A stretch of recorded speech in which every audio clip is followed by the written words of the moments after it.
Polres Lok Sumawe berhasil menggagalkan upaya pelarian 6 warga Rohingya yang ditampung di bekas kantor imigrasi Lok Sumawe dan menangkap 3 warga Lok Sumawe yang menjadi aktor lapangan untuk meloloskan 6 warga Rohingya ke Sumatera Utara.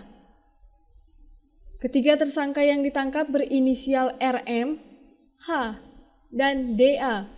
Ketiga tersangka tindak pidana perdagangan orang tersebut adalah warga Kecamatan Muara II, Kota Lok Sumawe.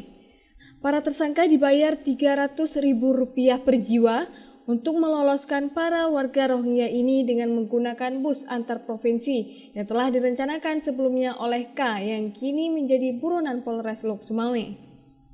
Sementara penghubung yang berada di Malaysia berinisial T yang menjadi otak dari pelarian Rohingya yang gagal ini juga sudah terdeteksi dan akan didalami kemudian. Satu unit minibus yang sudah dilepas tempat duduk penumpang dan direncanakan untuk mengangkut 6 warga Rohingya diamankan di Mapolres Lok Sumawe sebagai barang bukti.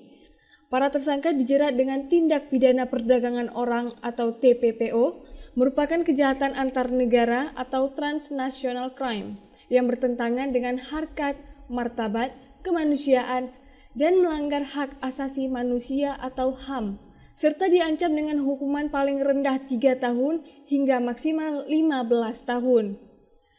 Kapolres Lok Sumawe, AKBP Hengki Ismanto menjelaskan, dalam konferensi pers selama 2 minggu belakangan ini, sudah 30 pengungsi Rohingya yang berhasil kabur. Untuk kedepannya, Polres Lok Sumawe bersama seluruh stakeholder terkait akan memberikan rasa aman kepada para pengungsi sampai nanti diambil kebijakan oleh pemerintah dan UNHCR dalam menangani pengungsi Rohingya.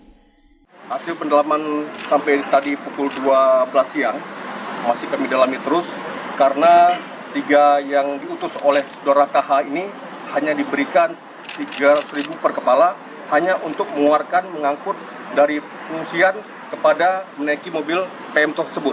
Tapi kita belum tahu secara detail berapa jumlah secara kumulatif yang akan dijanjikan oleh Saudara T yang ada di Malaysia kepada Saudara Kahar yang saat ini kami lakukan pengejaran ke wilayah lain.